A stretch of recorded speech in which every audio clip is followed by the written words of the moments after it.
Welcome to another episode of Music Student 101. This bumper track has a little hint of the discussion to come. We call it Baklava Espanol.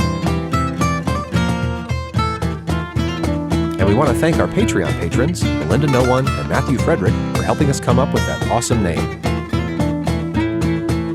You will both get something cool. And now your hosts, Jeremy Burns and Matthew Scott Phillips.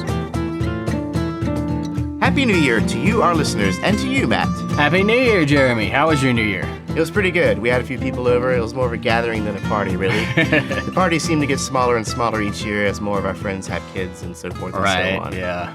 Or just getting older and just kind of wanting to stay in on what we call amateur night. Yeah, that's me. I'm just too old. I'm doing good to stay up that late, let alone actually be outside somewhere.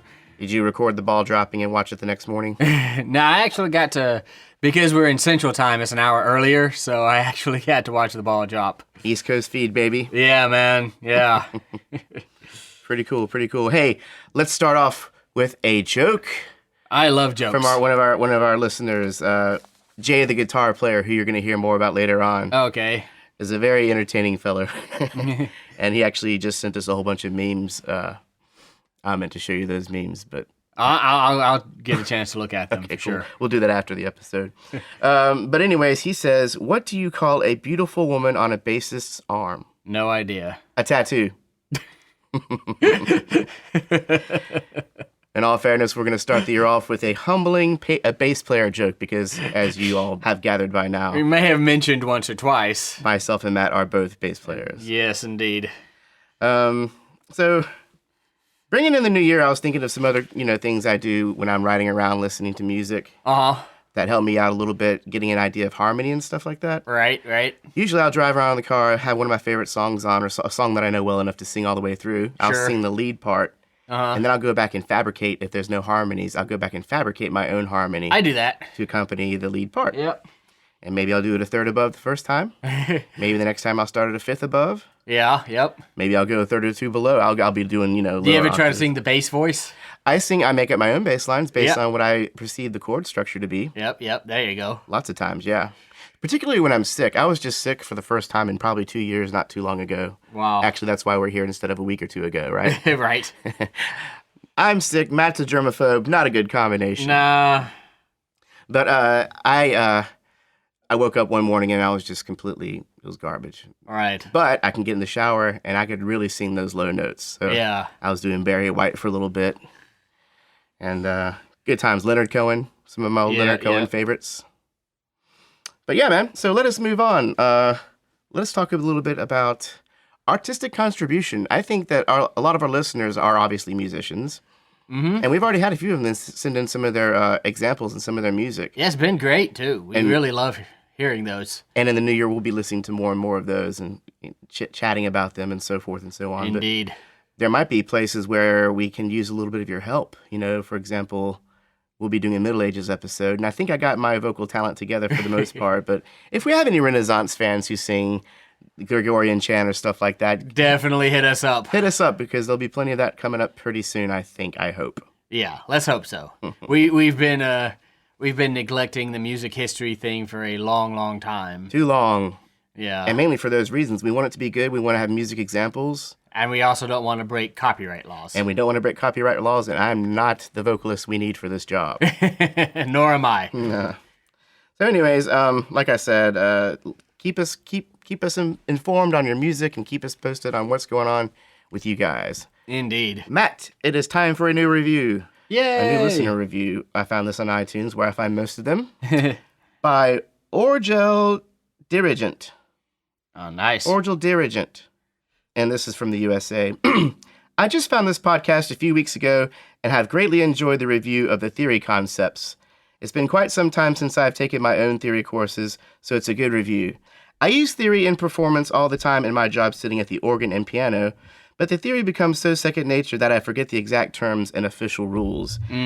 Thank you for the podcast and the jogging of the memory.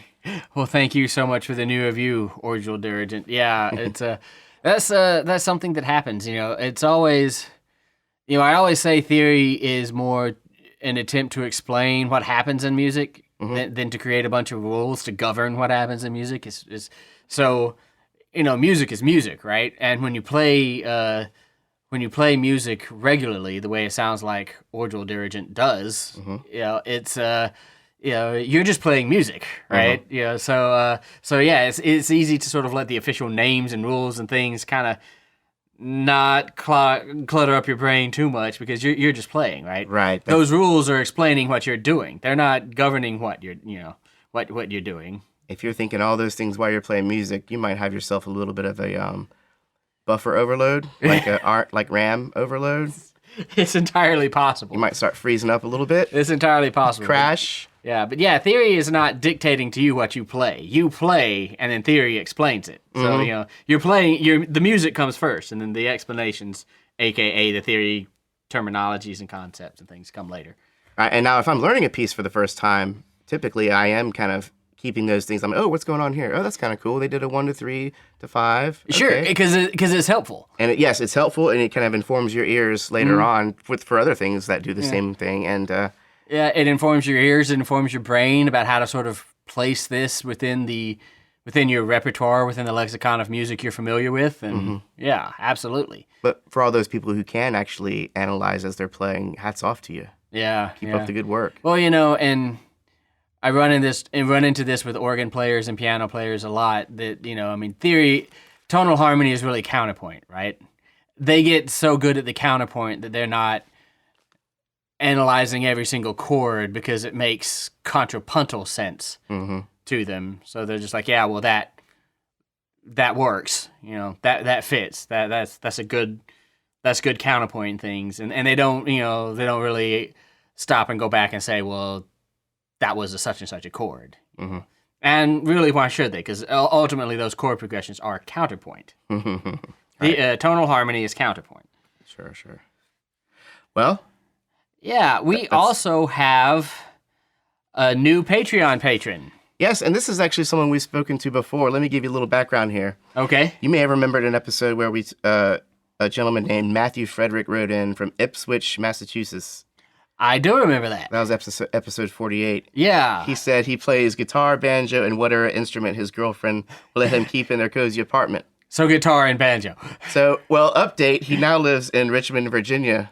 Okay. And I don't know if he still lives with the same girlfriend. He didn't specify. Let me know if she made the trip or if any of that had anything to do with maybe he got an upright bass and that was the last straw. Not to delve into your personal life, Matthew. What do you call a bassist with a girlfriend? Oh. About to be homeless? Yeah, homeless, right. Oh, man. Okay, so let's see what Matthew has to say here. All right, so Matthew says, much has happened since we last spoke. To be brief, I am now living in Richmond, Virginia, and enjoying the plethora of bluegrass jams that occur here weekly. Playing with others is great motivation to keep practicing and improving.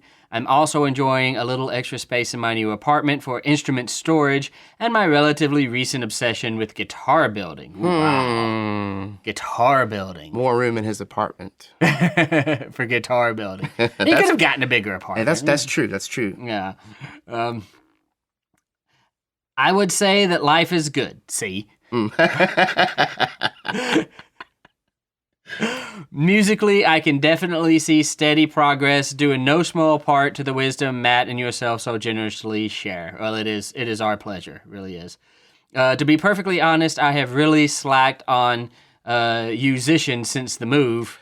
Don't feel bad, I'm the world's biggest slacker. I have slacked on musicians specifically probably around the same time you started slacking off too, but it's a new year. Yeah, New Year's resolutions. Try and get back into it. Let's get back on it. Yeah, you're not alone, Matthew. I've always been more about trying to keep my ear training tabs up with McGammett, but I have slacked so bad now. It is not funny. It is not. I really need to pick that back up. Anyway, I did find it very helpful with my rhythm struggles. So thank you for the tip. I really should pick it up again. It was an integral part of a multifaceted approach to the problem. I also found it very helpful to work with my guitar teacher on rhythmic dictation for strumming patterns, to practice reading music and clapping the rhythm, and to do some rhythm training exercises in an app called Perfect Ear. Ah, yes, we know that one. Yeah. I still don't believe reading and writing rhythm is a particularly strong area for me, but I am much more confident in my abilities than even a few months ago. It's all about the progress. Yeah. Little steps. And little staying on steps. it. Yeah. Thank you both once again for your hard work and dedication. As always, I'm looking forward to the next episode. Well, thank you, Matthew. We don't talk about rhythmic dictation a whole lot. Not a lot, no. And I guess probably because it's hard to get into a podcast format. Yeah. We could probably try harder than we do. Possibly. but it is something that it's a skill, just like melodic and harmonic dictation, which we do talk about. Rhythmic dictation is definitely a skill that has to be absorbed. Learning how to keep that pulse going in somewhere in the back of your brain, just have that pulse clicking the whole time. No matter what you see on the page or what what your fingers do. Well, he mentioned his teacher recommending some clapping exercises. Mm-hmm, yeah. And I thought that's great. So what he might be talking about is when you're reading the music, you're actually counting the bars. Yep. 1, 2, 3, 4. Yeah. But you clap the rhythms. 1, 2, 3, or whatever it is. Yeah, or whatever the rhythm is. Yeah. 1, 2, 3, 4. Yeah, when I was in a jazz ensemble in college, we would occasionally, everybody put down their instruments and just clap their parts. To stay, to get a sense of rhythms and things. That's pretty cool. A teacher could actually hear the separate parts of everyone clapping. It kind of still makes sense. Yeah. That's interesting. Yeah. And once, everybody had a feel for the rhythm, then we can add the notes back, right?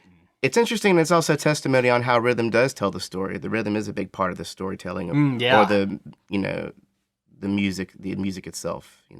Yeah. It's crucial. Yeah, very crucial. And our rhythms in Western music are relatively simple compared to other rhythms around the world. Mm-hmm. So there's that.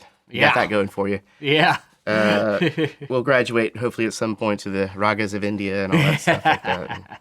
They get some pretty crazy stuff going on there. Yeah, the ragas and talas of India. I saw one that was kind of based on the golden mean, or the what do you call it? The golden ratio. The golden ratio. Yeah, what is that? 3 and almost a third or something like that. So it's or 2/3. It was 0.6633 or something. It was a YouTube video, and I think what the person did was he started with 1 clap, and then 2 claps, then 3 claps, then 4. He just kept on going around and building each time. So it was like 1, 1, 2, 1, 2, 3, 1, 2, 3, 4, 1, 2, 3, 4, 5, 1, 2, 3, 4, 5, 6, 1, 2, 3, 4, 5, 6, 7, and so on. Or there was somehow the building of that rhythmic exercise was based on the golden ratio, which is pretty fascinating stuff. Yeah, I saw somewhere that equal temperament, the Pythagorean tuning reflects the golden ratio in the frequencies that are created from the harmonics and the overtone series and things. That's reflective of which Pythagorean tuning stays much more true to that, and that we actually sort of kill the golden ratio when we decide to do equal temperament tuning.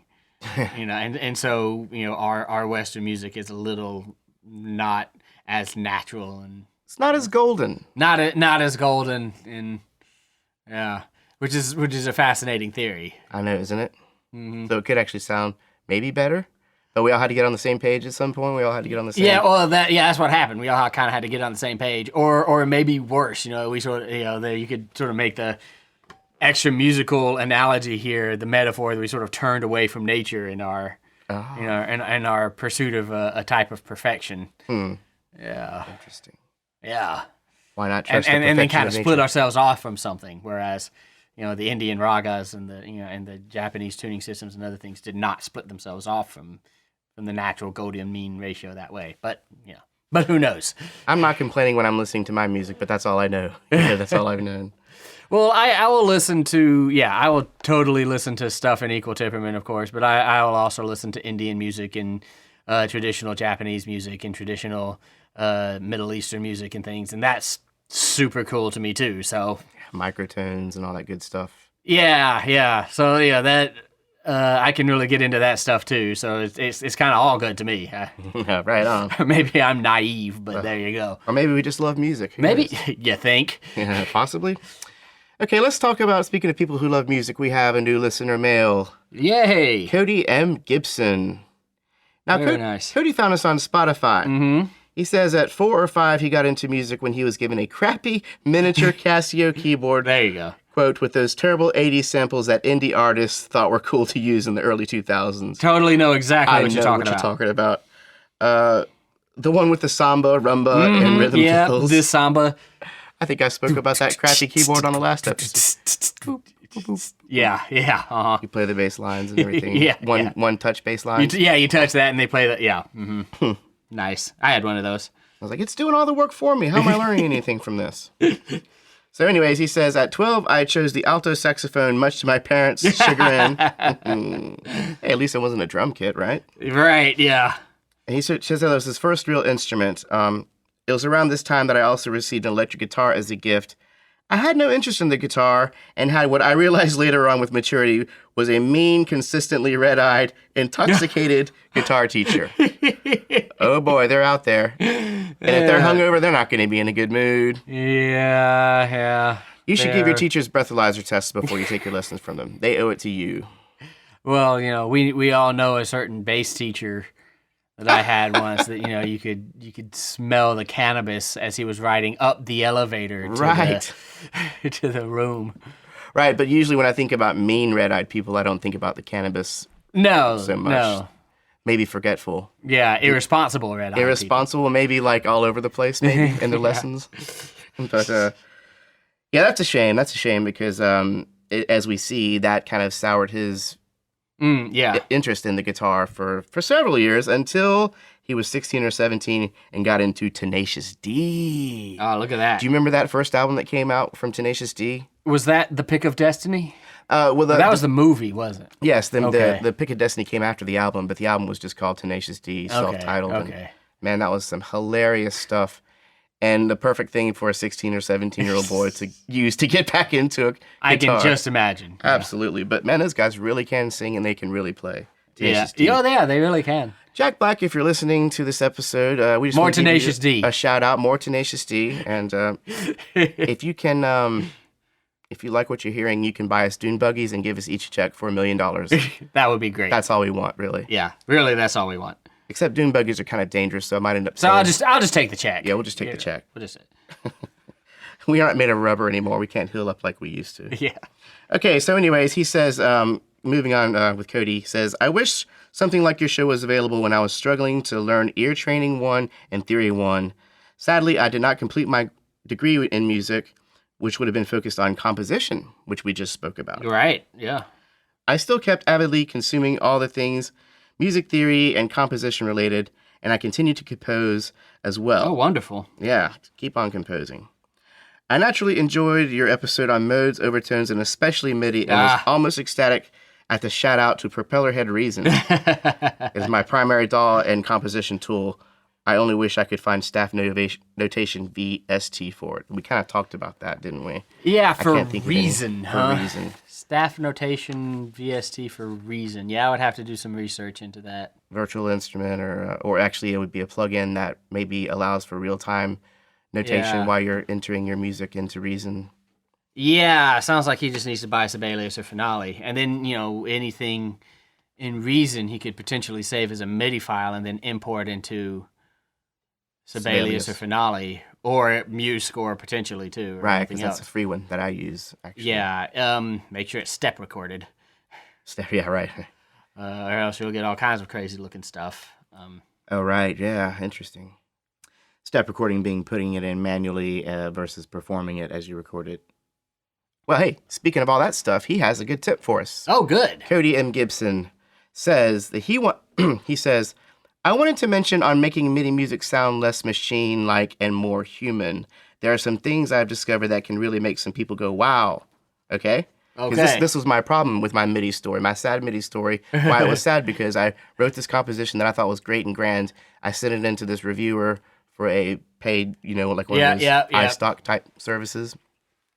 And they came back down on me there, and I realized that I hadn't taken the time to make my MIDI sound very good, right? Yeah. So he says, maybe you can try them sometime so you don't have to hear dumb film people say mean things about your MIDI work again. Oh, thank you, Cody. That really got Jeremy in the old feelings. So yeah, if we can avoid this. Dumb film people.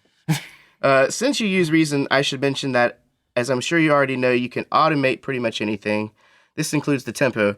Unfortunately, they have not implemented a feature where you can connect it to a modulation device, so you have to draw it in yourself.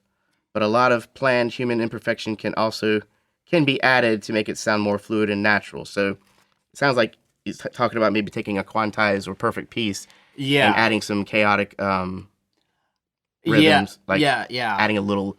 It's called humanizing. Yeah, it is. Yeah, and I know Logic can do this, and Digital Performer can do that, and some other things can too. And they call it, humanizing. And what it does is just the machine-like precision with which MIDI says exactly when this note begins and exactly however many tenths of a second later this note ends. They kind of shift that back and forth to create a little bit of human chaos, or a lot of human chaos if you want it.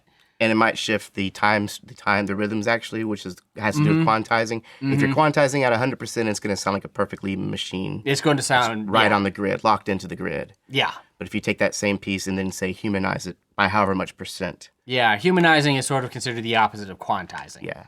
Now that's for rhythms. Now you can also, I imagine that'll also apply to velocities and how hard you hit a string or a key. Yeah, and I think he gets into that a little bit coming up. Let's see here. He says, you can also be obsessive like me and draw in your own dynamics, okay?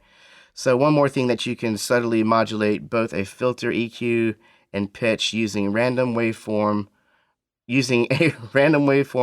on one of the LFO, low filter oscillation outputs to very slightly detune an instrument. Okay, now he's talking about perfection within pitch, okay? Yeah. This works spectacularly well on a long tone flute sample or another wind instrument.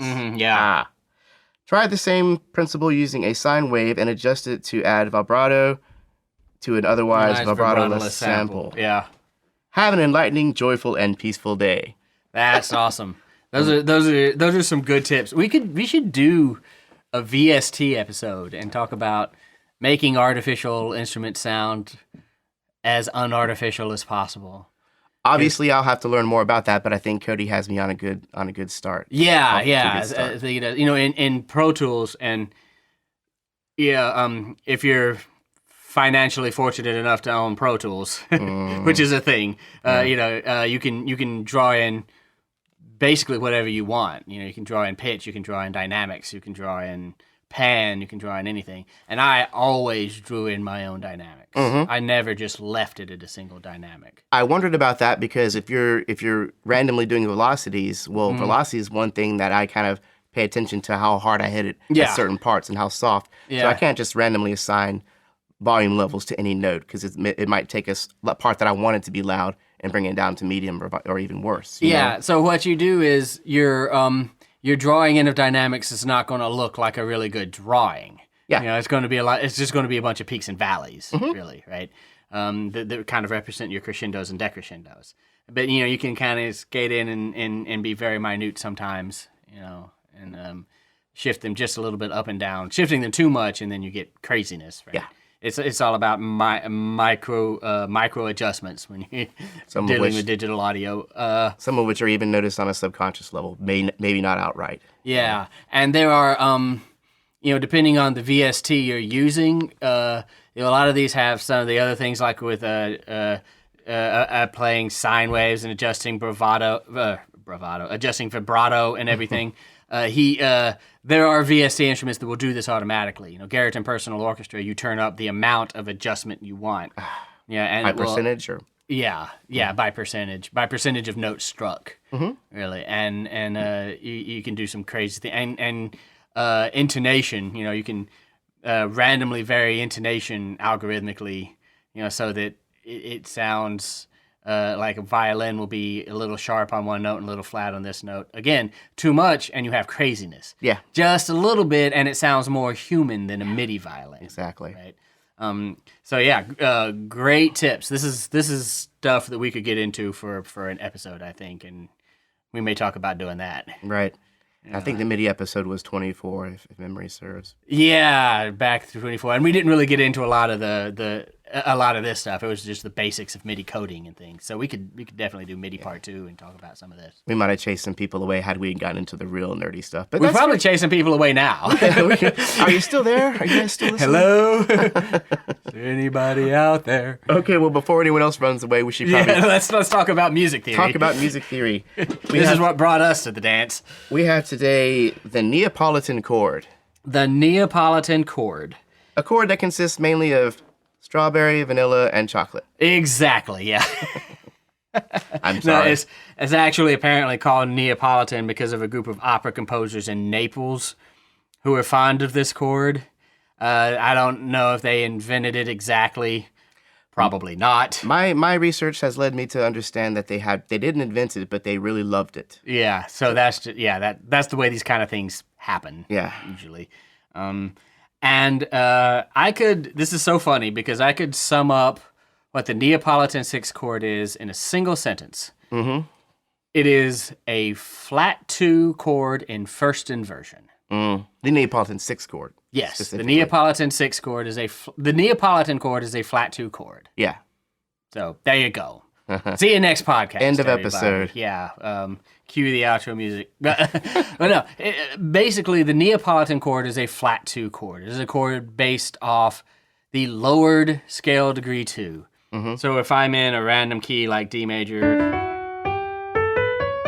and D major is my tonic chord, we're talking about E flat major, right? So this is our Neapolitan chord, and we're most commonly talking about it in first inversion, Okay. with scale degree 4 in the bass,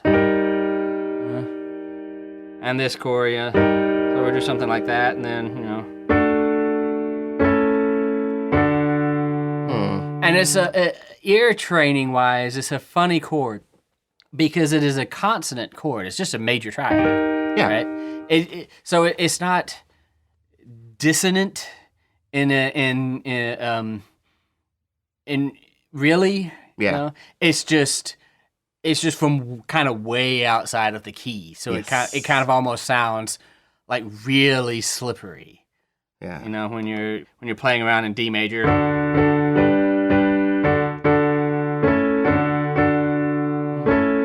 In D and doing stuff, and then when we go to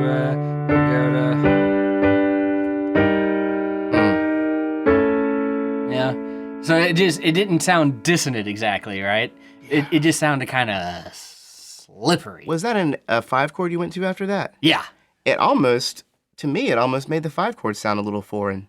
Yeah, well, you kind of, if you're not prepared for it, I think your ears can kind of go, oh, was I in the wrong key or something? You Yes. know? And then so when you get back in the key, it's like, oh, well, it's trying to reorient yourself to something where,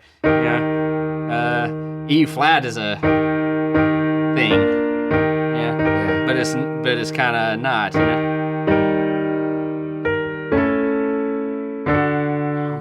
It's really cool. Yeah. I know I've heard that in can a be lot cool. of film composition. Oh, yeah. That kind of thing. It's really considered kind of an emotional chord in a lot of classical music. So composers like Beethoven and Schubert and people use this chord to sort of add instant sort of emotional tension. Going back to how it made the 5 chord sound kind of weird. Yeah. Can we hear that one more time where the 5 actually resolves to a 1? And kind of maybe yeah, call let's out the see. chords? Let's see if I can do this twice here. Let's see. So I'm just playing around in D major. Orienting ourselves in D major. Yeah, orienting ourselves.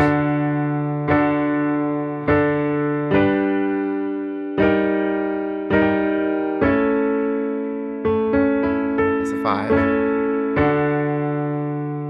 So one more time then. All right. You got 1. 4.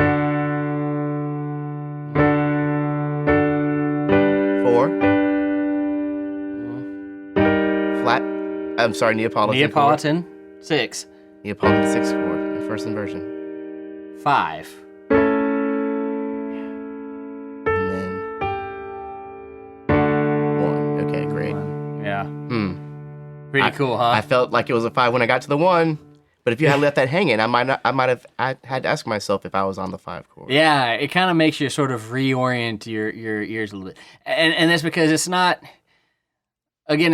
dissonant in the way like a 7 of 5 would be, right? So it's not kind of a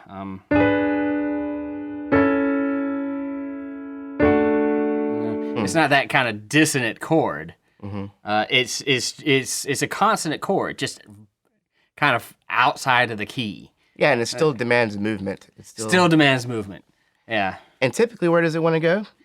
Typically, well, first of all, in a major key there are in a major key there are 2 accidentals in this chord. Right? The flat 2, and you're also going to have to flat the 6. Right? So in D major, you're talking about an E flat and a B flat to make an E flat major chord. E flat, G is diatonic, and then B flat. So for that reason, some people will say it's more rare in major. I love the heck out of the thing in major, personally. I don't care who says what, what anybody thinks. But in minor, it's a little more common because you're only really borrowing one note. There's only one chromatic note there, and that would be the flat 2. Before we got to recording this podcast, in a previous discussion, I brought that up, and I think that's what I was talking about. Okay. So if we're in the key of A minor, for example. If we're in the key of A nice minor. and easy A minor. Yeah.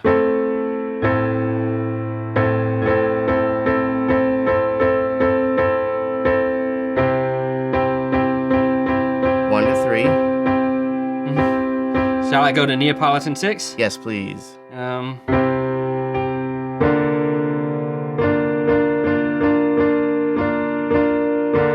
then 5. Sounded a little less weird. Yeah, because there's really only one chromatic note there. Hey, wait a minute. All right. All right, there we go.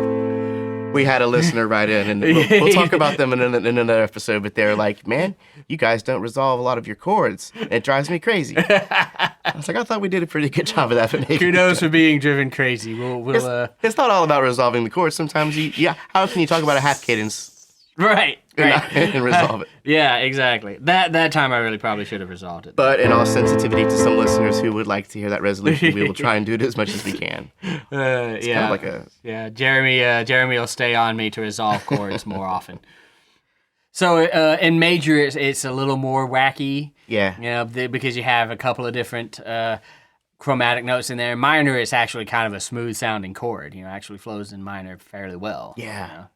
And you might have noticed we are going to 5 after this typically. Yeah. Right? And that is because this chord most commonly is considered a chord of predominant function. Okay. So it is a substitute for 4, or it is a substitute for a 2 chord or a 2/6 chord. And you'll notice, we keep talking about how it's most often in first inversion. So if I'm in D minor here, then our Neapolitan chord is going to be E flat. And you'll notice that in first inversion we've got scale degree 4 in the bass. So you can continue can continue with scale degree 4 moving up to scale degree 5. So that 4-5-1 thing in the bass still a thing. Okay, right? interesting. So just sort of a more chromatic version of predominant to dominant to tonic that we've seen. Can we hear? Can we hear 2 examples real quick? Sure. Can we do a 1-4-5-1? Oh, definitely can do that. Yeah, accenting that bass, like kind of showing us where that bass is. Yeah. All right. So 1. And then maybe 1-4-5-1, and then maybe 1 Neapolitan 6-5-1. Yep. All right. So listen to that bass line. 1.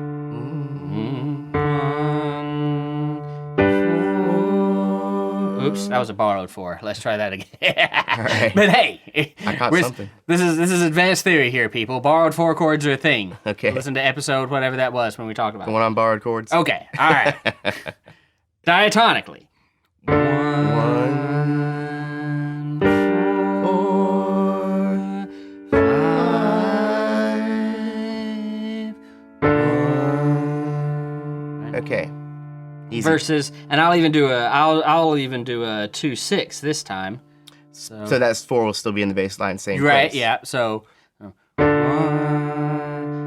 think I will anyway. 1, 2, 6, in first inversion. 5, 1. Right? Okay. And the Neapolitan Sixth. 1, Neapolitan Sixth, 5, 1. Interesting. Predominant chords all. Yeah. 1, 4, 5, 1. Yep, exact same bass line every time. You know, and really, that is all it is. It's a fairly simple situation. Okay, here's a funny thing that I ran into in the book, and I wanted to clarify for myself, so I'm sure someone else is going to ask about this. Okay. Because we just talked about the Neapolitan sixth chord. See, because in the textbook it called it the Neapolitan Sixth. With chord, a TH? With a TH. Yeah. But when you tell me you see a chord in first inversion, we call it a 1/6 chord. chord. A 2/6 chord. Yeah. I guess it's probably... Without the TH. Yeah, it's probably more it's probably more technically appropriate to call all first inversion chords sixth chords. With a TH. With a TH, yeah. Named after the interval of a sixth. Yes. That is inherent in that inversion, right? So, because whenever you have the third of a chord in the bass, that means the root of the chord is somewhere above it, and those two there's the interval of a sixth between those two. So and that's when we call them that.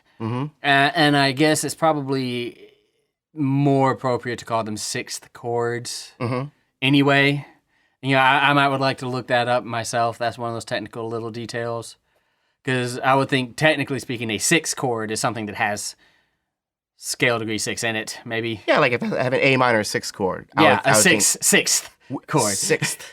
Yeah. With a TH? Yeah. Well, if you had a sixth chord in first inversion, it would be a sixth. Right. Okay, let's not do that. Let's just say we have an A minor chord with a C in it. I'm sorry, with an F in it. With an F in it. So Then it's a first inversion F chord. First inversion F major 7 chord.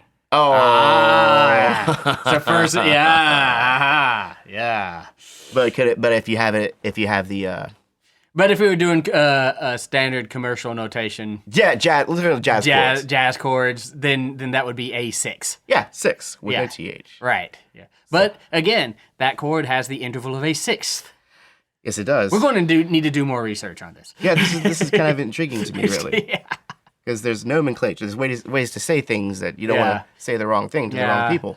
Oh, I think if you say Neapolitan Sixth, everybody knows what you mean. Well, yeah. I think it's there's not a communication problem. It's just a correct rules and practices thing. In fact, if you're doing harmonic analysis, which is what we do with the Roman numerals, the harmonic analysis figure is the capital N with a 6 and superscript. Yeah, exactly like 2 with the 6 and superscript, meaning in first inversion. You could also see Roman numeral analysis where it's called flat 2.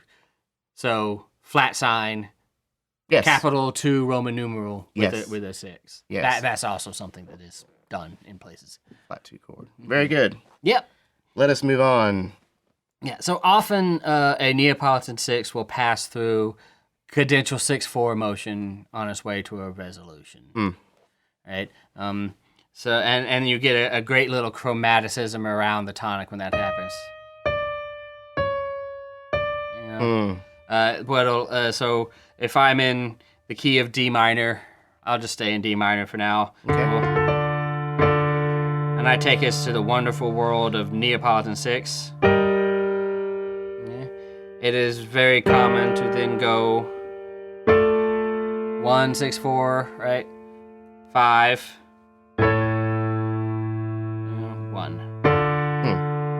So that is very often a thing because that line is very smooth, and chromaticism gives us that great sort of half step changing motion around the tonic when I do that.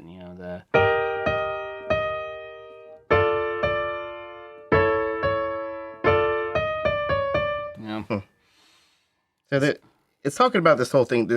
We've used this before, but I want to clarify this also. when you say a chord passes through a certain chord, Yeah. we're just saying basically if an N6 chord passes through a 1-6-4 chord, Yeah. we're saying the N6 chord comes first, Yes. then the 1-6-4 chord, Yes. then to 5. Yes. So, and I guess 1-6-4, is that considered a predominant function, or is that just considered That's considered dominant function. dominant function? Yeah, that's considered dominant function. It's actually, this is kind of funny because it's kind of one of these little nitpicky things. Yeah. That students just, their heads try to explode. Yeah. That 1-6-4 chord is actually not a 1-6-4 chord. Even though it has, yeah, I know. Even though it has scale degree 5, it has scale degree 1, it has scale degree 3. It is a 5 chord with 2 suspensions. So the 1 and 3 are actually non-chord tones, which are resolving to 7 and 2. Yeah, but functionally, it is a 5 chord. It is a dominant chord. Yeah, we did talk about that. So Yeah, it's one of those things, and you could always tell when somebody is sort of thinking in terms of chords instead of thinking in terms of counterpoint or terms of function, because they like to throw labels on something. It's like, well, look, it's got a scale degree 5, it's got a scale degree 1, it's got a scale degree 3. That's a 1 chord in second inversion. Boom. But is it behaving like a 1 chord? Is that fine? Yeah. So we've gotten to this whole thing before, and that's we don't have to get back into it. But function is the key. Function is the key. To quote Fugazi. Mm-hmm. I'm sure they're not the first person to have said that, but probably not. They say it the coolest. Okay, so now when we're talking about chords passing through chords, it says that often this Neapolitan Sixth chord will also pass through a 7 of 5. Ooh, yeah. Can we hear what that would sound like? So 1 Neapolitan Sixth, yeah, and then 7 of 5 is going to sound like maybe moving to 5, and that's to, rather than get cool chromatic motion in the melody, to instead have cool chromatic motion in the bass.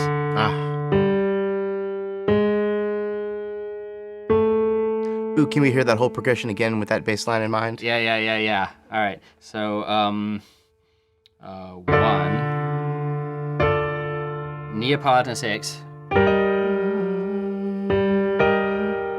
7 of 5. Let's make sure I'm playing that chord right. So B flat or A flat 7 chord. Yeah, or G sharp. G sharp, yeah. So G sharp, B, D. I was playing it pretty good. Yeah, I was actually playing it. Hey, I must be getting better. Who would have thought? Yeah, man, your piano skills are went up a level. So moving on. Yeah, let's hear that again with that bass line in mind. So 1 Neapolitan Sixth. Yeah, that's our bass note. 7 of 5. 7 of 5 actually. Yeah. 5. Moving towards the 5. That's a 1. Yeah. So pretty cool, huh? Very cool. Yeah, pretty cool. Yeah. And a 7 of 5 chord is exactly what it sounds like. We did an episode recently on secondary leading tones. Right, yeah. And yeah. It is the 7 of the 5, the diminished chord a half step below. The leading tone chord, basically, right? Yeah. So if you're in the key of D minor, we say, what is the 5 in the key of D minor? We say it is A minor, A major, depending on what you're using here. Yeah, and that makes the 7 of 5 G sharp diminished. G sharp diminished. And that's what you just heard. Yeah. Great, man. Yeah, buddy. What's next? So Ooh. the N chord, the N chord rarely goes to minor 4 or diminished second, which is kind of strange because you think of 4 and 2 as being sort of interchangeable with each other. Yeah. Because they're only a note apart. Uh-huh.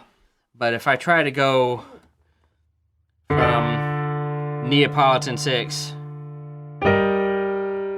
to minor 4, we haven't really changed anything. Not really. God, yeah. We changed. It's like a mediant relationship. Yeah. We changed one note. And really, if you did that, it would probably be more appropriate to analyze that as a 4 chord with a 6/5 suspension, right? Yeah.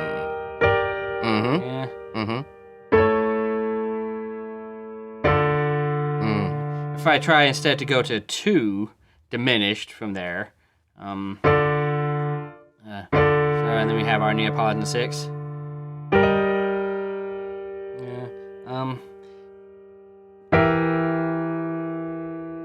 That sounds weird too, doesn't it? I kind of like it. I kind of like it too, but we're weirdos. yeah, I'm kind of trying to go Yeah.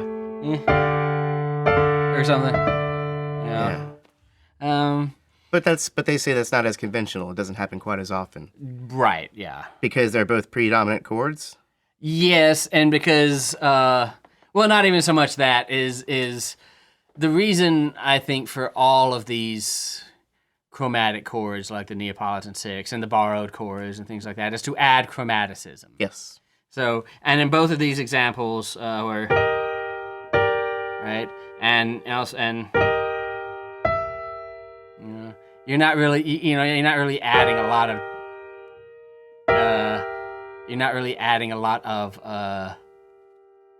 I mean, I'm hearing chromaticism, right? Yeah, I'm hearing motion. Yeah, you're hearing motion, but it's not as interesting. Not as interesting. Not as colorful. Yeah. That adds more. And again, with this too, it's not that it's not bad. It's just, would you call that Neapolitan Sixth to 2, or would you call that, an appoggiatura? Would you call that just 2 with an appoggiatura? It would depend on context a lot. Appoggiatura being a non-chord tone that actually resolves a half step up. Okay, resolves a half step up. Yeah. Approached by a leap? Yes. Okay. I guess it would depend on the context. But, okay. Go back and listen to that episode. We give a very good... Go back and listen to that. Non-chord tones. That's a good one. Yeah, or what they call a retardation, which is a dissonance that resolves upward by half step rather than downward, with a held leading tone. Very cool, man. Now that we talked about where it would rarely go, we're finding out that the N6 chord does not typically want to go to the 4 or the 2 chord. Right. It typically wants to go to the 5. Yes. It is a predominant function. Mm-hmm. But it can also be followed by or can also often follow a 4 or a 6. That it can do. Okay. So, and then 4. And then 6, or Neapolitan 6 rather. That's that same motion. Yeah. It sounded almost like a prolongation of the 4. It almost sounded like it was just tweaking the 4 chord. Yeah. But it was tweaking the function. It was a prolongation of the predominant function. Absolutely. Yeah. Right. That's all of that's in a predominant function thing. Let's hear what it would sound like if it followed a 6 chord, shall we? If it followed a 6 chord, so... And this is maybe a minor 6 chord. Yeah. Whatever. So, and then we're in D minor. 6 chord, yeah? Ah! Yeah. That was pretty cool. That was the coolest yet. Yeah. Coolest chord progression of the day. Yeah. And what was that, in my opinion, of course? One... That was the 1-6. So I kind of played around in D minor for a minute, and then and ended back on 1, and then just kind of moving down to 6. Yeah. That's 6. Neapolitan 6, and then 5. 5. Come here, 5.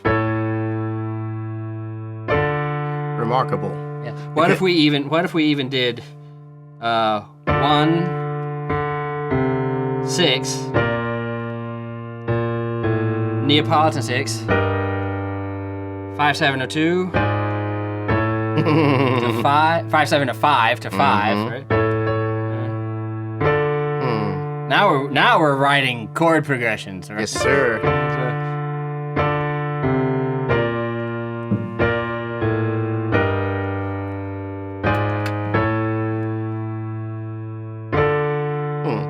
That was was cool. That might have even been a little cooler than the coolest progression of the day.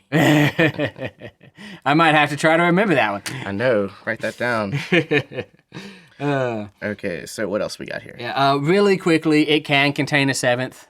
Yeah, okay, yeah. In which case, it just becomes Neapolitan 6/5, right? And as with the seventh doesn't change anything functionally. All the same stuff is still going on. We just have a seventh in there, and that seventh will be scale degree 1, and so it's going to always be a major 7. Yeah, in minor and major key. In minor and major, yeah. So if you got a Neapolitan 7th chord in minor and major, it's going to be a major 7 chord. Yeah. Pretty yeah. chord with a major 7th in there. Exactly. Yeah. Let's hear a major 7 chord. So let's be in D major again. Yeah.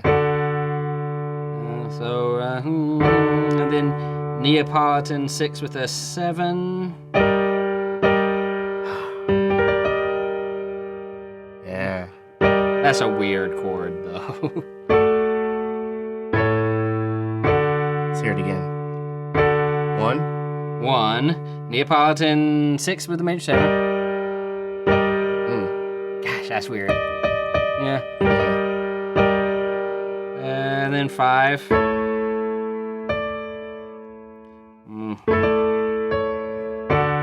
I think you pretty much just have to do 6/4 with that. Mm-hmm. You pretty much just have to do 6/4 with that. I don't know how. And sorry I'm making you repeat all these. I just love the way they sound. Obviously, our listeners can just push the 15 seconds back button. Yeah. But I can't do that in real life.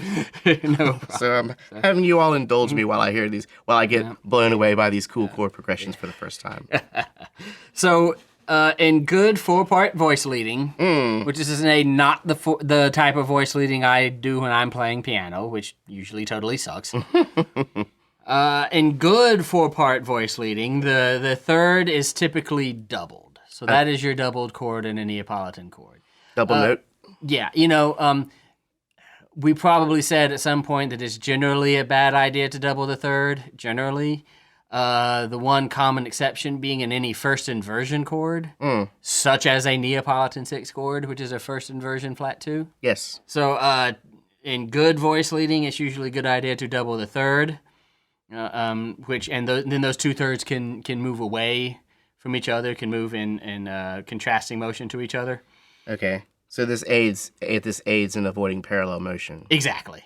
Yeah, that's what all of these kind of things are designed to do, is to aid you in avoiding parallel motion. Specifically parallel fifths and octaves, more specifically, right? Yeah, typically that flat 2 will want to move down, which is, it want to resolve by a half step down, as does a lot of chromaticism and tonal harmony, which probably it's probably a lot of why that 1/6/4 chord is so natural sounding after it, right? Because it can just move down to that 1 and then still have that dominant function, like we were talking about, where it moves down to the 1 and then moves down to the leading tone. Failing that, you want it to generally jump down to the leading tone. Yes. And get the... Right? Yes. Which creates a new interval to our discussion, I think. Oh, yeah? That would be that of the diminished third. We haven't talked about the diminished third. We haven't talked about the diminished third a whole lot. But that's what's going on. Because you're going from 2 to 7, so that's a third. But Yeah. It's just a whole step, though. Yeah, it's a diminished third, which is the enharmonic equivalent of a major second. Yes. Which is probably why we get away with it a little bit, right? And probably, again, why it feels better to go from flat 2 to 1 and then to major 7. Mm-hmm. You know what I mean? Yeah, just chronically walking down. Yeah. Passing through that 1, maybe 6/4 or whatever on the way. Yeah. Orally, a diminished third is the equivalent to major second, and I feel like that's why we're getting away with it. Yes. Let's and you actually did that chord progression. We heard that flat 2 to 7, leading tone 7 to 1. Yeah. But I think can we find out what chords those are you're playing? Can we hear what? Sure. So Neapolitan 6. Uh-huh. Yeah. 5 with a 7. Uh-huh. 1. Yes. So kind of cool. Or you could even do 5/7.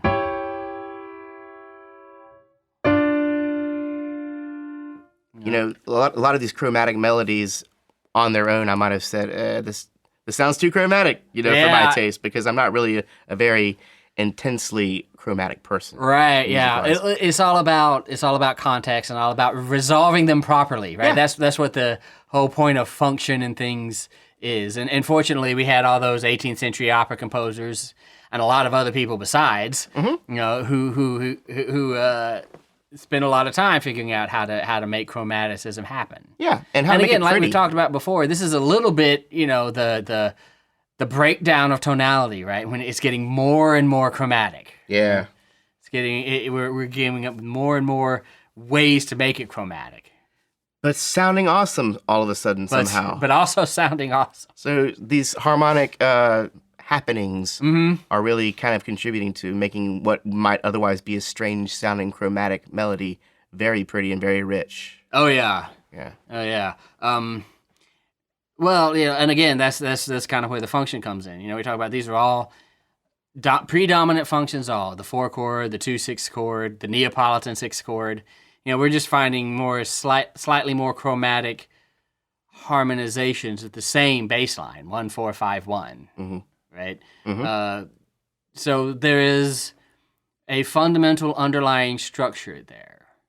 You are not chromatically lost. No. The way you would be if you listen to 20th century composers. However chromatic Romantic era music gets. And that's kind of what we're talking about at this point with these kind of chords, Beethoven on. You know, Beethoven, Schubert, Schumann, Brahms. However chromatic and dissonant sounding it gets, there's always that fundamental underpinning of function which your ears on some level will understand and will not say, oh, that's noisy and you know, terrifying and I don't like it. The way people are prone to feel when they listen to Schoenberg the first time, right? Right. Yeah. Because you have that underpinning that's an underpinning you understand very, very well. Did we discuss why it's most effective when used in the upper voice? Or is that kind of... We didn't, but I don't know why they consider it effective. I mean, emotionally, you know, you can really hear that. Yeah. You know, other than that, I don't really know what they mean by effective. I think it's just maybe the whole idea of the melody being the top line and being the most, the better heard of all the lines, I think. That makes sense. Maybe that's it. I don't know. That makes sense. Sometimes I'm trying to interpret what these textbook writers are saying. Yeah. The only thing I have is Matt, and I'm glad that you know what they're talking about a lot of these times. Yeah, sometimes I wish I was more disciplined and reread these chapters before I came to do these podcasts. But yeah, so and good voice leading, the third is doubled, and the flat 2 moves down to the leading tone. Let's talk about not doubling the tendency tone.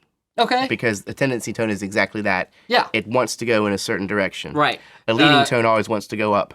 Great example. Yeah. So if you double a leading tone, they're both going to go up. They both want to go up, and that's going to be parallel octaves. Parallel octaves. So you know you can't preserve one rule without breaking the other, and that's why we try not to do that. Because all of a sudden your texture got thinner. A voice dropped out of your texture. Exactly. Yeah. Exactly. Okay. And we can go back and listen, and we sort of justify those rules, I think, in one of those counterpoint episodes. Mm-hmm. Yeah. As we do. As we try to do, as much as we can. Okay. You just read this next line. Okay, all right. When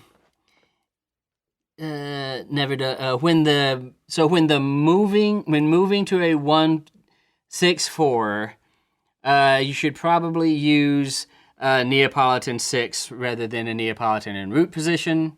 Basically just do what we say. You notice we've been talking about Neapolitan in first position this whole podcast, and there's a reason for that. You can avoid trouble. When you're in first inversion and you're moving to 1-6-4, you will create parallel fourths, which are okay. If you try to use Neapolitan in root position and do that, you will create parallel fifths, which are not. Yeah, which is funny because of... You will create E flat and B flat going to D and A. Yeah. Assuming the D minor key. Right? Assuming that key, yeah. Which is funny because the parallel fourth is just an inverted parallel fifth, is it not? Exactly. So something about the distance between those notes making it better than if it was a proper fifth. I mean, Yeah. Yeah, it's weird, huh? it is weird. But a fourth is considered a dissonance. Yeah. It is considered just dissonant enough that you do not have two perfect fifths moving together. And again, this is a little bit off topic for Neapolitan Sixth chords because it kind of applies more fundamentally to voice leading. But, I do like to rehash these voice leading rules as we go. Yeah, there's so many it's of them. worthwhile, yeah. But parallel fourths are okay. For a long time, the fourth was actually considered a dissonance. And in pre-tonal harmony and in Renaissance counterpoint, a fourth had to be treated as a dissonance. A fourth is still kind of, we talk about second inversion chords that have that fourth inherent in them. The 6/4, they have that interval of a fourth in them.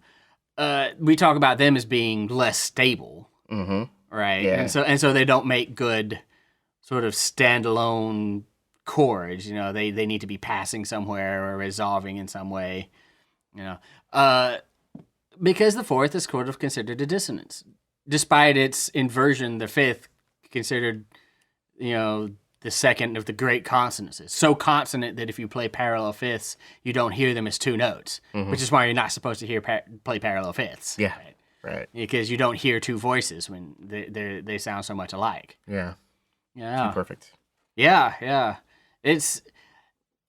It has to do with it has to do with the frequency ratios, what they didn't know when they created these kind of things. And Now, regarding voice leading, again, before we move on, when this chord, because we talked about how the Neapolitan chord is most commonly, and for a good reason, in first inversion. Yes. So it is the N6 chord. Yes. But if you have this chord in root position. And that does happen. Most common does not mean you'll never see it. You do see Neapolitan chords. Doesn't mean it sounds any worse or any better.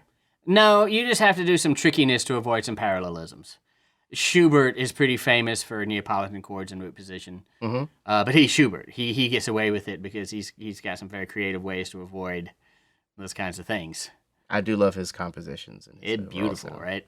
Yeah, man, really beautiful. But given all that, if you are in root position, voice leading wise, Double the bass. Double the bass. Now, why is that? Well, that is good. That is good part writing for any root position chord. Yeah. Because that will create a more stable chord. Yes. More stable chord. Yeah. That's what it's all about. Yeah. You will even see them in second inversion at times. But you'd still want to double the bass if that was the case, huh? You'd still want to double the bass. Because as we also discussed, the Neapolitan chord is really just a triad. Yeah. Until we add a seventh to it. Exactly. But in most cases, it's more commonly used, I think, as a triad. Yeah. That is definitely the most common. Okay. Definitely the most common. Let's talk about some other uses that this we can do with this Neapolitan chord. Okay, yeah. Because so far we've talked about it mainly as a predominant function. It can be it can be used in a string of 6/3 chords. This is something, and you want to talk about the breakdown of tonality. This is a perfect example of that. But if I'm D minor, Good old if D I minor. could do 1/6, and then move to Neapolitan 6, right, and then I can move to 2/6, I think. And this is what this is a upward series of 6 chords. Yeah, I feel like I'm winding up. Like I'm getting wound up. Yeah, it's kind of funny, but the interval of the 6,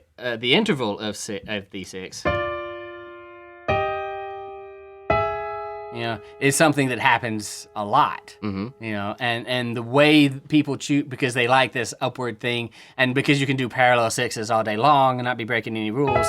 So for 19th century composers and upwards, it's a question of, well, how best to harmonize that.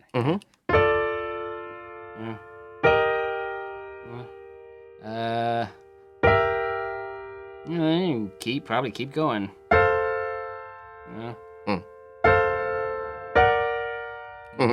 Or something. I'm getting off track here. But these are all 6/3 chords, right? Yeah, 6/3 is the same thing as 6. Yeah. The 3 is just understood, so we don't say it as much. I see. Right. So that's first inversion then. Yeah. My bad. Yeah, first My bad. inversion. Yeah.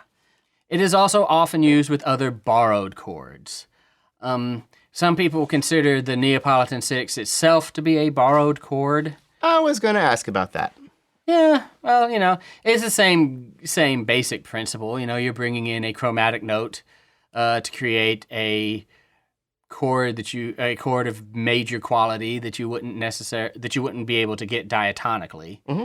So as much as the flat six in a major key can be considered a borrowed chord, so can the Neapolitan Sixth. Okay. Bringing in a flat two instead of a flat six, right? Did we talk about the flat six chord at all yet? I know we talked about borrowed chords, didn't we? Yeah, I think we did. The flat six in the major key, yeah. Yeah. But so some people consider it a borrowed chord itself. So it's often used in conjunction with borrowed chords. Let's be in E minor, just because I'm sick of D minor. Yeah.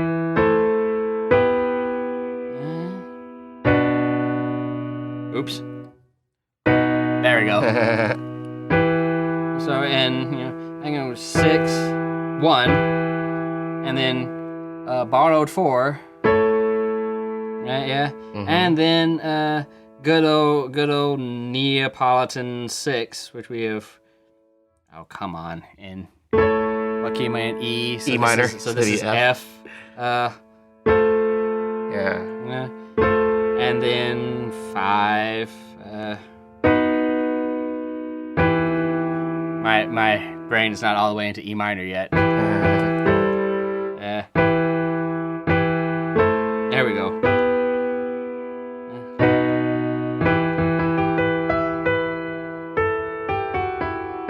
So one more time. So 1, and then borrowed 4, right? And then Neapolitan Sixth, and then 5. And then 1. Very cool. Yeah, now you're getting a lot of sort of crunchiness, chromaticism moving in these chords, right? It's getting more and more interesting. It certainly is. Now, Starting to sound almost Brahmsian. Now here's the cool thing also. Another borrowed chord that we talked about, a flat 6 chord. Mm-hmm. That's that would be the dominant chord of the Neapolitan chord. Would it Yes, not be? absolutely, yeah. So can we hear like in a major key what it would sound like to hit that flat 6 and then Neapolitan? Yeah, so E major. E major.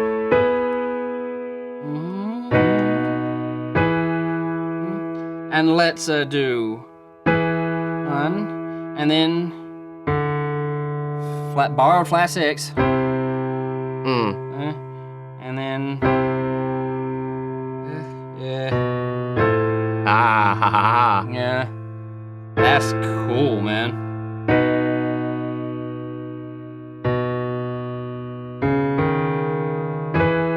Nice little walk up.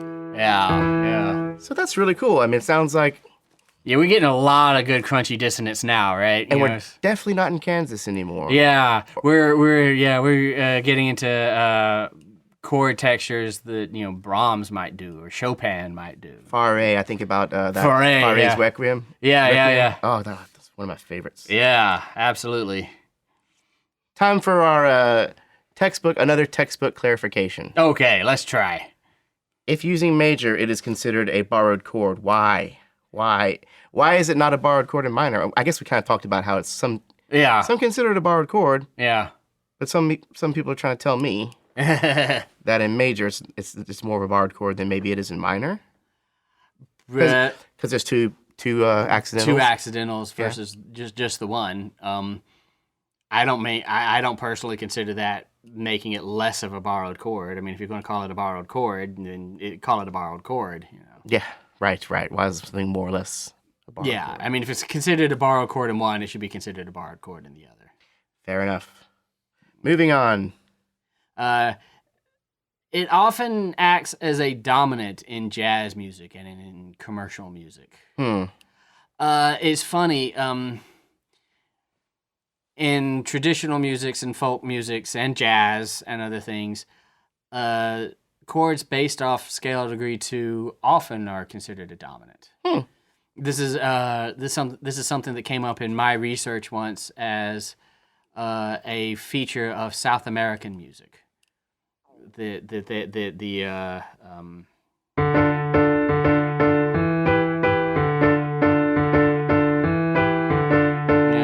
using 2 as a dominant. And of course, that goes for the flat 2 as well, right? A flat 2 can often be treated as a dominant. Yes. And it is just one of those things. Seems to be more common in jazz music as well. Yeah, or, in some kinds of Spanish music too. I mean, I can definitely see so.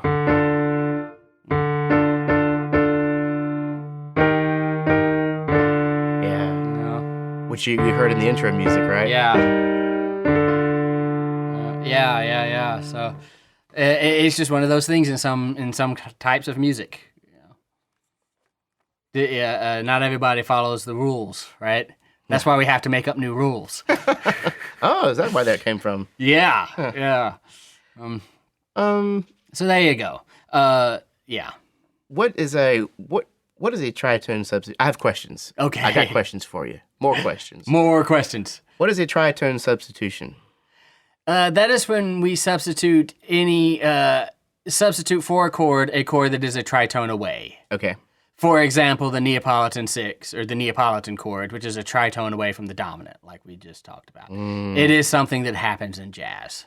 So that's kind of funny. Even though it's a tritone away from the dominant, it still acts as a predominant function. It's actually acting as a dominant function in that case. Okay. Yeah. Now it makes better sense. Yeah. And we just do that sometimes. Okay. Yeah. Interesting. Like I said, there is not a rule book. No. They're not telling you what to do. You do it, and then we have to explain it. By the time you're done with this podcast, you'll probably say, why did I ever even listen to this podcast? I learned all these rules, and now I don't use them. You learn not to use rules. You learn how to talk about music. Yes. And that you can certainly do by this episode, I think. All right, let's hope so. I want to think. Let's hope so. Okay, next question. Yes. Can the N chord or the N6 chord, can the Neapolitan chord be tonicized? Absolutely. There's a such thing as a 5 of Neapolitan. Okay, let's hear that. And well, we did when we heard flat 6 move into Neapolitan. That's right. We absolutely did. Yeah, but in that particular chord progression, depending on context and everything, I might call that 5 of Neapolitan rather than flat 6. Okay.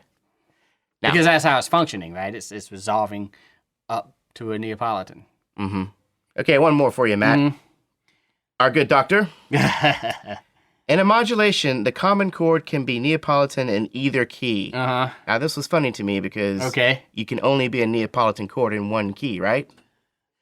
What he means there is that the Neapolitan Sixth can be reinterpreted as like 4/6, for example, and then end up modulating that way. The Neapolitan Sixth can be reinterpreted as 5/6, and then you can modulate that way. In fact, that will have you modulate to a key a tritone away from where you ended up, which is kind of cool. Yeah. Right. Or any first inversion chord can be reinterpreted as Neapolitan Sixth. So you can be in D minor. Okay. Play a 2/6 chord E. Yes. E minor with G in the bass. Yeah. Reinterpret that, and by the way, by reinterpret, listen to our podcast on modulation. But reinterpret that 2/6 as Neapolitan Sixth, and then end up in F sharp. So you've gone from D minor to F sharp, major or minor. Got it. Okay, I guess it was just cumbersome how that was worded because I thought to myself, for example, in A minor, the Neapolitan chord is B flat. Yeah. Well, if there's a B flat and another key, it's not going to be the Neapolitan of that key. No, right? Yeah, they're talking about common chord modulation where the chords serve sort of double duty. Okay. So any first inversion major triad can be reinterpreted as a Neapolitan Sixth, and then you can go from Neapolitan Sixth to 1, 6, 4, 5, 7, and want to be in a new key. Right? So I think I know the answer to this next question. Okay. Why is resolving flat 2 to 7 better than resolving to a natural 2? So you think you know the answer, huh? I think so. Because flat note or tone wants to typically resolve down. Pretty much, yeah. It's like a tendency tone, right? Yeah. Tendency that wants to go down. Yeah. As opposed to up. So, boom. Yeah. Let's just play a couple of quick examples now that we're getting down to the end of this episode. All right. I Googled pop music examples of the Neapolitan chord, and this came up. It's actually a classical example. Or is it romantic, I guess? Beethoven was famously striding to those two eras. Yeah, yeah. Officially, he's a classical composer. So it's not really pop music, but in terms of classical music, I guess it is kind of considered a pop. Right, yeah. Because everyone knows of it, right? Let's see here. It's kind of a stretch. After all, C sharp minor is not my best key on the guitar. But this is Ludwig van Beethoven's Piano Sonata Opus 27, number 2, first movement, otherwise known as the Moonlight Sonata. First 4 or 5 bars here. I'll play them first, and then we'll talk about them.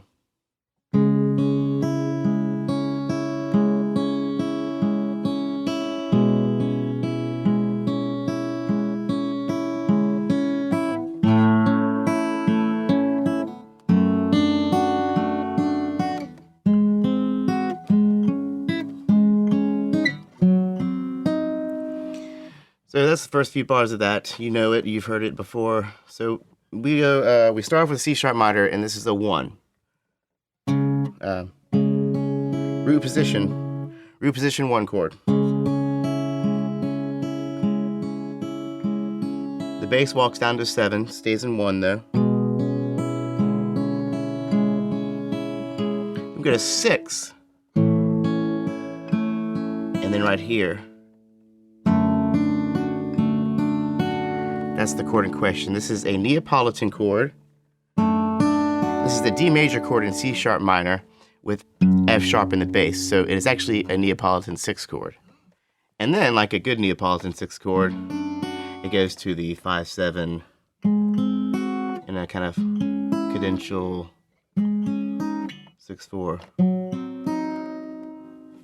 So that's one example, and it happens right there at the very beginning of the piece. Okay, yeah. You know? Now another one, Indiana Jones. Does everyone knows this one, right? Yep. It's called the Raiders March by John Williams. Check it out. Yeah. And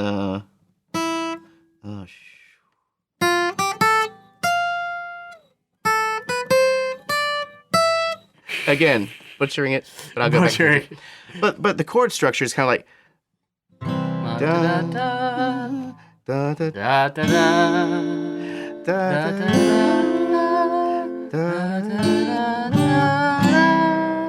So that's the first phrase. Yeah. So we got a 1, da, da, da, 4, I'm sorry, to maybe a 2, and then to a 4, da, da, da, da, da, da, da, or one way or the other. Yeah. These might not be the exact chords they're using, but Yeah. the melody. And then the second time around it goes.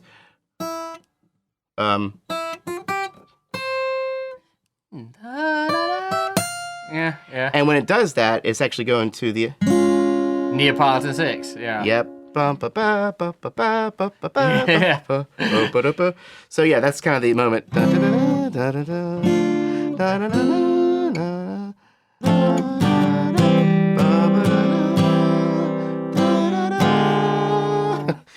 And so forth nice. and so on. Very nice. So that happens right there at the beginning of Indiana Jones. Even in film music, in pop music, it has a sort of emotional component to it, doesn't it? Yeah. Sort of an extra excitement level. Yeah, and I think that's what it did in this one. It kind of took a normal thing, a normal progression, and then added that little bit of intrigue to it. You know? Because that movie's all about intrigue. Oh yeah, absolutely, yeah. Now, of course, I have to do my Beatles example. This is Because from Abbey Road. You might recognize it. We're doing it in E minor, in the key of E minor. Because the world is round, it turns me on. That was a 1, 4, 5 in E minor. And then we're moving to 6. Because the world, back to 1, is round. Now that's a C7, which actually acts as a 5/7 of this.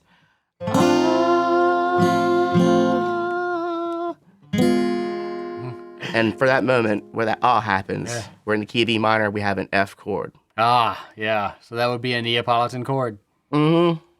But it's kind of funny because it's a Neapolitan, but then it goes to B flat. I'm sorry, it goes to B diminished, and then back to E. Yeah, back to E minor. So Yeah. Instead of a 5/7 chord, it's like a diminished. Yeah. Kinda Strange. Weird, kind of weird. Anyways, there's my examples, and of course, you all heard. I can't even confirm that this was actually ever a Spanish A traditional. Spanish thing, just a sort of But stereotypically Spanish sounding. Stereotypically Spanish, and that's kind of how the intro music of this episode was kind of set up, and it's like a A minor. So I got A minor. I'm gonna play a B flat and then a C. Yeah. Okay. So, Neapolitan. Yeah. Yeah. I don't know. I wonder if I would be more inclined to call that Phrygian mode than a Neapolitan chord in a minor scale. yeah. You know, I that would be something I would have to consider. What's the best thing to call that? Well, there's room Might for be more interpretation. just in a Phrygian mode. Yeah. In which case, a flat 2 is diatonic, and you don't have to have a special name for it. But in the key of A minor, B flat is considered a Neapolitan chord. Right, yeah. Now, if I do something like this, maybe it makes more sense. To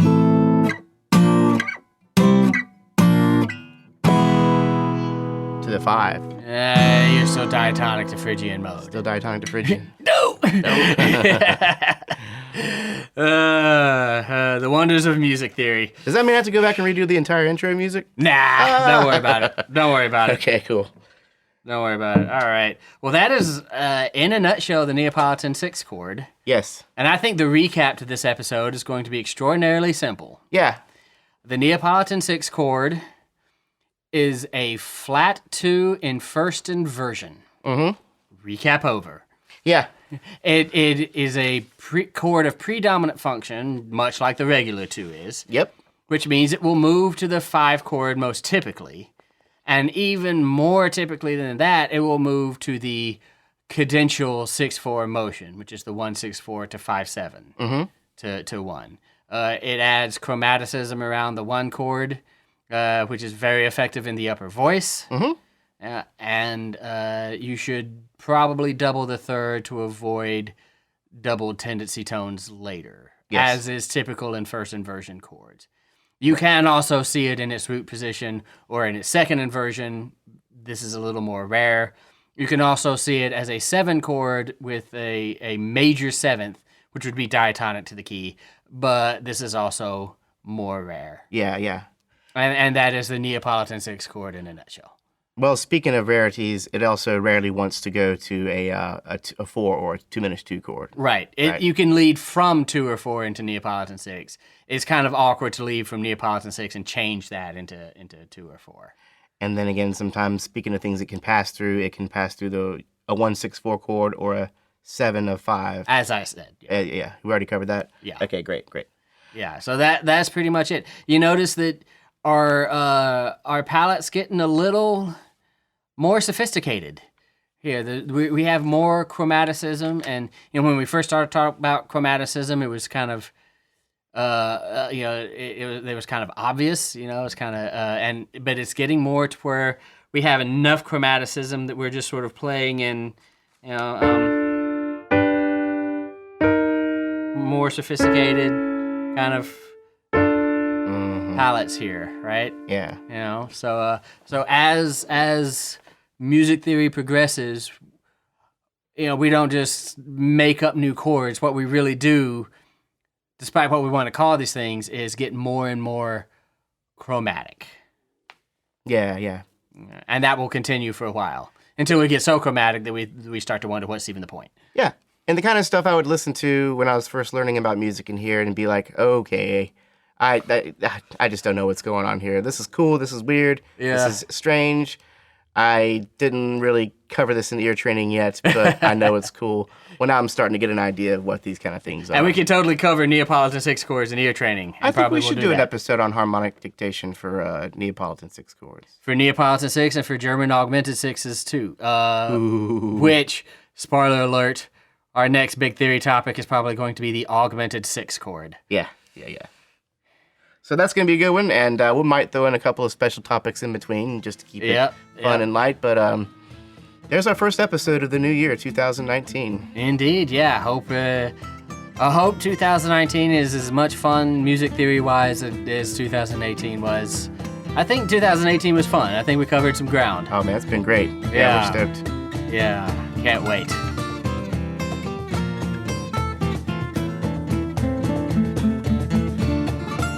There you have it, the Neapolitan Chord. Try and throw that into some of your progressions. If you wish to give us a monthly financial donation, however big or small, you can do so at patreon.com/musicstudent101. Tell us more about your music and let us listen at info@musicstudent101.com.